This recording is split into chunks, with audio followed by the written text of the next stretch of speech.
Hi, welcome back to the I Help Men Dress Better podcast, where we look at style through the lens of self-improvement and self-improvement through the lens of style. I do have a couple of topics I'd like to speak about today, and I do think that they're connected and also, I think, very important. This will be a little bit more in the vein of self-improvement, possibly through the lens of style, but more like self-improvement lessons that I learned through my style, and that will hopefully help you whether or not you take them on specifically through that lens. So let's just kind of go through the topic list so that we know what we're going to talk about, and then we'll dive right in. So let's do this. So the first one is the idea of non-judgment. And I know that this is a challenging concept for a lot of people, but I would imagine you've probably come across this. I know I appeal to people who are a little bit more self-improvement oriented. So if you haven't come across this, hopefully I'll be able to flesh it out in a way that you'll learn something. And if this is something you're familiar with, then you may learn something about how you're able to embody it in a deeper way through style and other areas of self-improvement. Uh, and then the other one is the idea of competence versus relatability and how style fits into that picture and can help you be more competent and relatable without being or feeling fake. So, yeah, I'd like to dive right into the concept of non-judgment and what I mean by that. So non-judgment, or some people might call it like witnessing, is when you're able to look at things in your life without the lens of judgment. We as people, we go through a lot of our days through a lens of judgment, and a lot of that happens through comparison or envy. So when you when you're growing up and you behave a certain way, right, that will usually be labeled as, let's say, bad or good, right? Your parents have a certain reaction to your behavior, and that tells you whether or not it's, a good behavior or a bad behavior. And what that does is inside of yourself, when you perform different behaviors or do different things or think different things, you also apply that judgment. You apply that judgment of good or bad. There are other forms of judgment, but let's just stick with those for right now. And as you go through life, you kind of lose the ability to just look at something without having some sort of judgment or opinion about it. So, you know, when it comes to your appearance, right? This is a style channel. Let's talk about this through your appearance.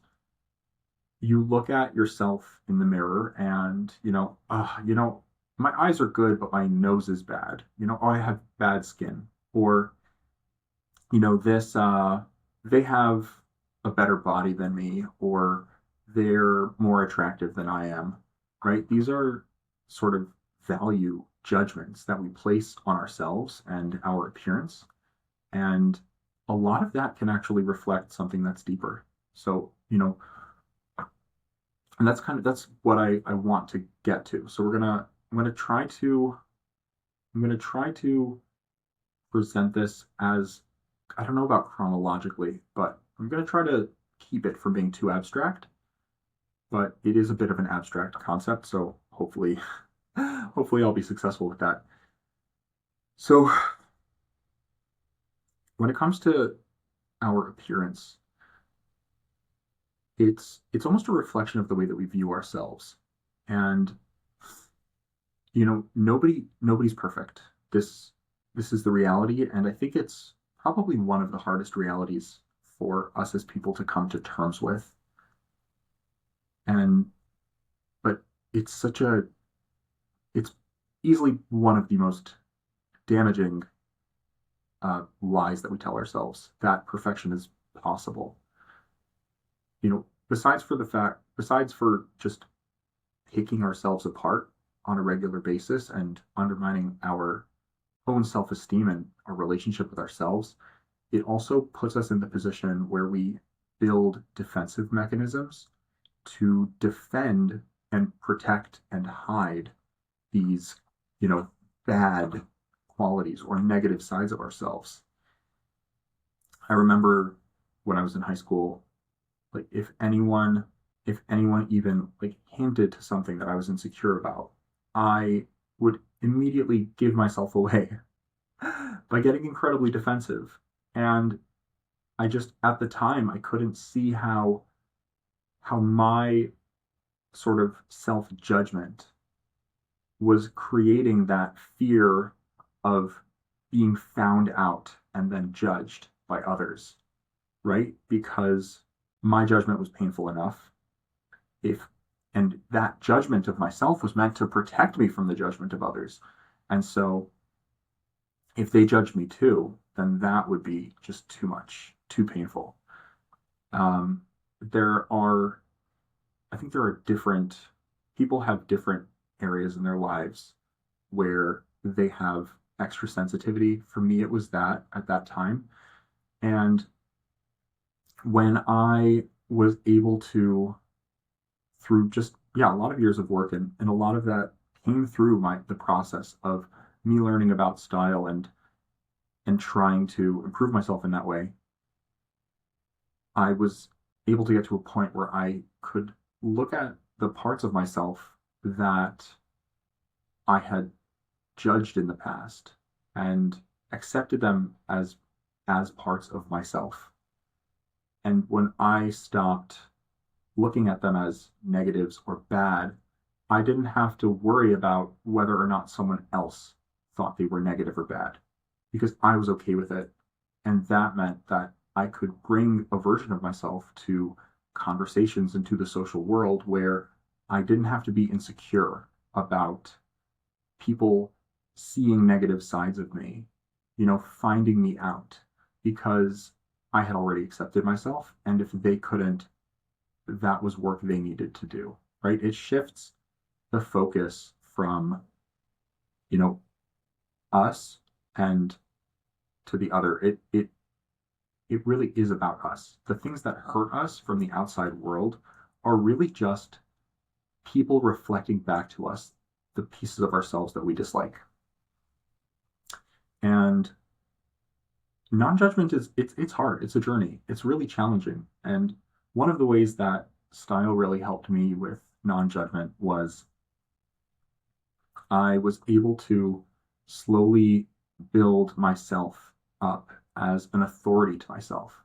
A lot of people, myself included, lack self-trust. We almost we almost believe what other people say more than we believe what we believe, and we look for outside authorities to tell us that what we believe is real or right. So, as an example, like for me with style, it started by reading GQ, and I would read, different articles and see, oh, okay, this is a trend that's coming in. This is something that's interesting. Okay, let's bring an example of knit ties. I read this article about knit ties in GQ, and I went out and I bought some knit ties. And because an authority had told me that this was good, right? I was able to defend against criticism because a higher authority than the people criticizing me had told me this was good. So when people didn't like my tie, I could say, well, you don't understand because this is style. And, GQ says it's style, and they're an authority on style that's recognized. And so I can feel secure in my trust of them over you. And I that that isn't necessarily healthy as an end result, but it's a very important step to take on the process. And that step allowed me to go further and deeper and to build my understanding of, style past just, reading about trends or relying on other people's knowledge. It put me in the position where I could get dressed in the morning and know why I had done it. And even if somebody criticized me, because I knew what I had done and why I had done it, I was able to now stand up to criticism based on my own evaluation of self.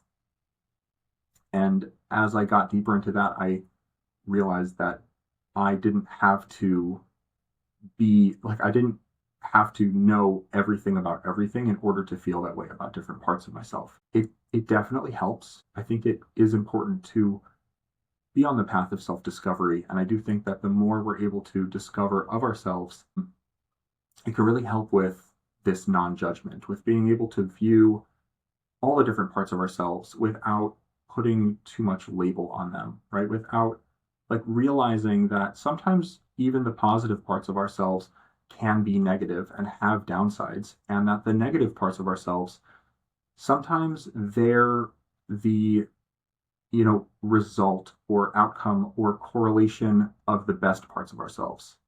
So, or the best parts of yourself. Right? Talking to you. Yeah, I mean, the thing that made me think of this was I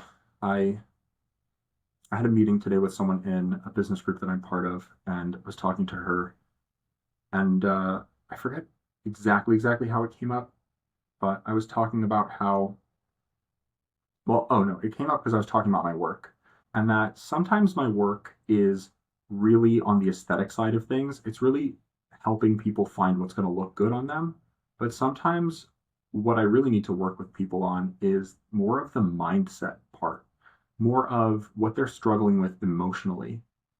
And I told this story of, and this is going to sound probably really obnoxious, but it hopefully you can see past that and hear the lesson in the story. But when I was younger, and not even that much younger, like I was right before, like it's like 9 years ago. Okay, a third of my life. I'm so old. Um, when I was younger, I really was unhappy with my body and how it looked, and I just had this feeling, this very unpleasant feeling about how I looked, and I interpreted that as kind of self-loathing, or like I hate my body. That was sort of the language that I put to that feeling. And I told myself that if I could get certain results, if I could look a certain way, and I think some of this is, I think this is pretty universal. As men, we're told that abs are kind of the quintessential, they're almost like the archetype for male bodily attractiveness. And I really bought into that. And that's not to say that it's totally off base, like abs look cool. Nobody's going to pretend that abs don't look cool, but they aren't the be all end all. And I, but I had it in my head that that was it. And I also had in my head that I could never do it. So I was convinced, like, I will never be happy with my body because I will never have abs. And then I learned a bit more about fitness, and I got to a place where I said, "Oh, okay, interesting. Like I could I could do the work and maybe get to this place." And I committed myself to it, and I worked out consistently for a long enough time until and I dieted. I dieted and I worked out until I had abs. And I had the body that I would look out into the world at and say, I am inadequate compared to this. And now I had that body. And what happened on the back end was I didn't actually feel any better. I still had that same feeling. And so I realized I had to take that step back and say, okay, this didn't solve the feeling. So maybe the problem isn't the feeling itself.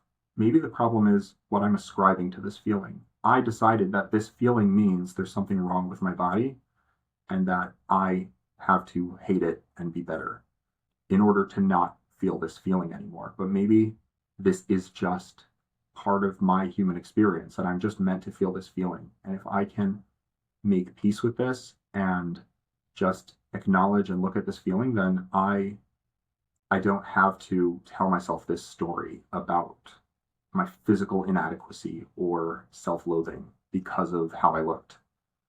And it was incredibly freeing. And it was so interesting how it wasn't the result that helped me. It was the process, and it was how unsatisfying the result was. And I was able to realize that it if I didn't change that mindset, I would just make a new list of things I had to change about my body. And either I would achieve those goals and still hate myself, or I wouldn't achieve those goals and still hate myself. And I just had to choose to stop judging myself and to stop interpreting this feeling from a judgmental headspace, from a judgmental place. And I, uh, I think it's really important to come at life from sort of this non-judgment sort of perspective. And once I was able to do that, I was able to spread that out to other areas. I was able to look at myself objectively and say, okay, like this is just what I'm working with. It's not good or bad. You know, I can look at my coloring and say, I I'm pale, right? And not make a judgment about that. Oh, I'm pale. I'm so pasty. Like I wish I was tan or something. Like I don't have to do that. I can just say, okay, this is my skin tone. What colors are just going to make me look the healthiest? I can look at my frame and my body, and you can do the same. You can look at your frame and your body, and instead of comparing it to someone else, you can say, what are the proportions and shapes that are present in my body? And how can I just look at that objectively and dress for it and accept it about myself? And, what are the feelings that I'm interpreting and telling a story around that maybe don't have to be about that story? I'm going to have to cut it short, I guess, after the first topic. I will try to do the next topic in the next episode.